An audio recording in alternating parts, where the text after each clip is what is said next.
मनीष, मनीष कुठे आहेस रे? कुठे शोधू तुला? आईच्या डोळ्यातून अश्रूंचा पूर वाहत होता. हाताने इकडे तिकडे चाचपडत ती आपल्या मुलाला शोधत होती. कोपर खैरणेच्या त्या अरुंद गल्लीत आईचा आक्रोश ऐकून परिसरातील लोकांच्या काळजातही कळ उठली. ज्या मुलाच्या उज्ज्वल भविष्यासाठी आई वडिलांनी आपलं गाव सोडून शहरात येण्याचा निर्णय घेतला होता, तोच मुलगा आता कायमचा दूर गेला होता. कोपर खैरणे सेक्टर 2 मधील विद्याभवन सोसायटीत अचानक विचित्र घटना घडली.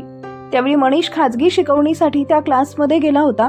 अचानक वर्गाच्या छताचा स्लॅब कोसळला आणि आत बसलेली मुलं त्याखाली अडकली. ढिगारा हटवून काही विद्यार्थ्यांना बाहेर काढण्यात यश आलं.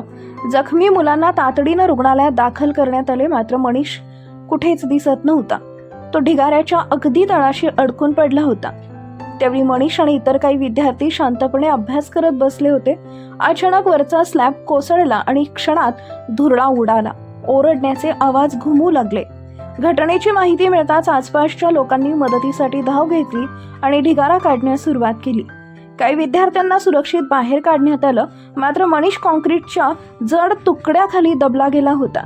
त्याला गंभीर अवस्थेत वाशी येथील महापालिका रुग्णालयात नेण्यात आलं. पण उपचार सुरू असतानाच त्यानं अखेरचा श्वास घेतला. मनीषच्या मृत्यूची बातमी कळताच त्याच्या आई वडिलांचा आक्रोश अनावर झाला.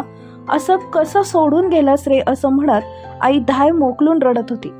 या घटनेची माहिती मिळाल्यानंतर कोपर खैरणे पोलिसांनी हा अपघात असल्याचं सांगत सध्या कुणावरही गुन्हा दाखल केलेला नाहीये.